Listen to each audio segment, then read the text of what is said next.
더불어민주당은 문체위 논의 과정에서 독소 조항을 걸러냈다고 말하지만 여전히 논란은 계속되고 있습니다. 우선 고의 또는 중대한 과실로 인한 허위 조작 보도로 재산 피해나 정신적 고통을 받은 경우 5배까지 손해배상액을 정할 수 있다는 부분입니다. 고의 중과실 여부를 판단하기 어렵다는 건데 법안에 제시된 4개 조항 역시 애매모호하다는 지적입니다. 여기다 과실의 입증 책임을 언론사가 져야 하는 부분도 문제입니다. 또 배상액의 기준을 5배로 정한 것도 언론사 매출 기준이 부정확하고 유독 언론사만 5배 배상 책임을 지는 건 과잉 처벌이라는 지적입니다.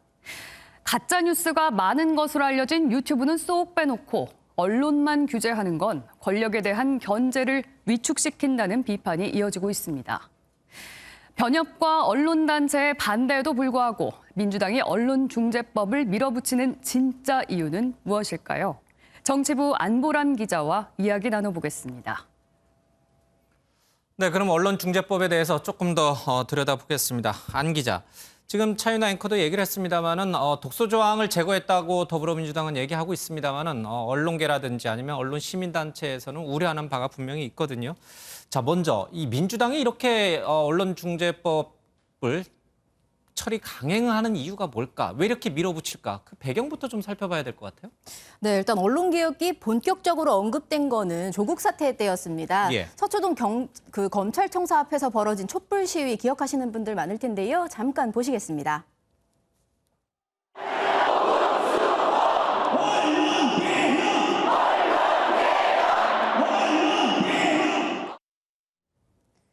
당시 민주당 강성 지지층 사이에서는 조국 전 법무장관이 검찰개혁으로 고초를 겪는데 언론이 제대로 이런 사실을 보도하지 않고 있다며 언론개혁이 필요하다는 목소리가 터져나왔습니다. 또 민주당 내부에선 노무현 전 대통령 서거의 배경 중 하나로 언론의 무분별한 보도를 꼽는 시각이 많은데요. 그 트라우마가 저변에 깔려 있다는 분석도 나옵니다. 이 노무현 대통령께서 그렇게 당하셨던 것처럼 우리 국민들도 언론개혁, 검찰개혁 한마디 못하고 언론과 검찰에 당해야만 한다는 것입니까? 올 초 공수처 설치로 검찰개혁이 1차 마무리된 점도 자연스럽게 눈길이 언론으로 옮겨진 배경일 것으로 보입니다. 예, 검찰개혁을 했으니 이제 다음은 언론개혁을 하겠다 이런 뜻이군요. 근데 얘기를 쭉 들어보니까요. 열혈 지지층, 강성 지지층에게 우리 당이, 그러니까 민주당이 이렇게 언론 개혁에 나서고 있다. 이것을 보여주기 위한, 그래서 쉽게 말하면 그들의 환심을 사기 위한 측면이 좀 있는 것 같습니다. 그렇다고 해도 이렇게까지 날짜까지 못 박아놓고 강행하는 것은 선뜻 또 이해되지 않는 대목이에요. 네, 말씀하신 것처럼 내년 대선을 앞두고 친문 지지층을 결집해서 언론중재법의 신속한 처리가 필요하다고 판단했다고 볼 수 있습니다. 예. 민주당은 국회 상임위원장 가운데 7개를 야당인 국민의힘에 돌려주기로 합의했는데요. 여기에 문체위가 포함됩니다. 약속했던 8월 25일 문체위원장을 교체하기 전에 어떻게든 언론중재법을 처리하겠다고 내부 방침을 정했는데요. 이와 관련해 민주당이 내건 표면적 이유는 가짜뉴스로 인한 피해가 너무 심각하다라는 겁니다. 국민의힘과 일부 언론이 무엇으로 부르든지 가짜뉴스 피해구제법은 허위 왜곡 보도로부터 국민을 지키기 위한 법입니다. 다음 주 25일 날 문체위원장이 야권으로 넘어가게 되면은 이 개정안 처리가 어려워지니까 그 전에 빨리 서두르자 이런 맥락이 숨어 있군요. 그런데 따지고 보면요. 가짜뉴스의 온상은 지금 레거시 미디어라고 불리는 우리와 같은 MBN과 같은 전통적인 언론사들이 아니라 가짜뉴스를 사실 확인도 없이 마구잡이로 재생산해내고 있는 정치 유튜브들이 더 문제가 아닌가요? 네. 그런데 이 정치 유튜브들에 대해서는 이번 개정안이 전혀 영향을 못 미쳐요. 네, 말씀하신 것처럼 가짜뉴스를 뿌리는 첫 번째 매체, 유튜버 등 1인 미디어입니다. 예. 기자인 저도 이제 보고 있으면 어머, 진짜 이런 생각을 하게 되는데요. 민주당은 유튜버, 블로거 등 1인 미디어는 언론이 아니다. 개인 방송이니까 정보통신망법에서 다루게 될 거다. 이렇게 설명했습니다. 실제 정보통신망법 개정안은 지난해 7월 국회에 제출됐습니다. 정보통신망 이용자가 거짓 사실을 드러내 타인의 명예를 훼손하는 경우 명예를 훼손하는 정보를 생산, 유통한 경우에 손해액의 최대 3배까지 배상할 수 있다. 이런 내용이 담겼는데요. 예. 지난해 9월 담당 상임위에서 논의된 이후 추가 논의는 이루어지지 않고 있습니다. 예. 그러니까 가짜 뉴스를 생산하는 유튜버에 대한 규제, 쉽게 말하면 정보통신망법 개정안은 처리는 계속 뒷전에 밀려 있고 현재는 꾸준 그렇습니다. 전통 매체들을 잡기 위한 언론법 개정안이 지금 통과가 됐다 이런 뜻이군요. 그런데요, 이 조금 더 들여다 보면은 이 사실 언론의 허위 조작이나 왜곡 보도는 이 언론중재법이 아니더라도 기존에 있는 법으로도 충분히 민형사상으로 처벌할 수 있거든요.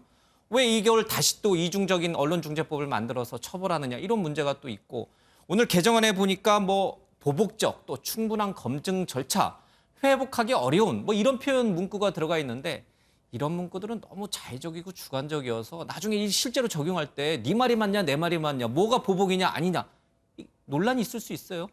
네, 그렇습니다. 위헌 가능성도 얘기가 나오고 있는데요. 무엇보다 그 언론의 취재가 위축돼서 국민의 알 권리와 언론의 자유가 침해받을 수 있다. 이게 문제점으로 꼽히고 있습니다. 예. 언론 단체들은 오늘 결국 피해는 국민이 볼 것이다. 이러면서 삭발식까지 진행했습니다. 언론 독재법이 현실화되면 국민들의 알 권리는 여지없이 빼앗기게 됩니다. 징벌 손배법, 기사 열람 차단 청구권 등 5대 독소 조항에 맞춰 쓴 기사를 상상해 보셨습니까? 언론학자들도 위헌의 소지가 많다 이렇게 봤는데요. 이 법으로 가짜 뉴스를 구제할 가능성은 적다. 다른 나라에 비해서도 굉장히 세다. 이런 의견을 보였습니다. 예.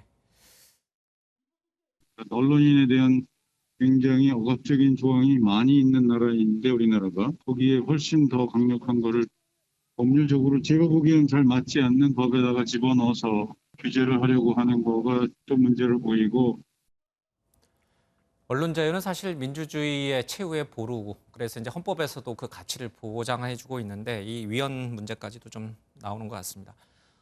심지어 이 진보 정당인 정의당조차도 반대하는 법안인데 정치권, 청와대 반응은 어떻습니까?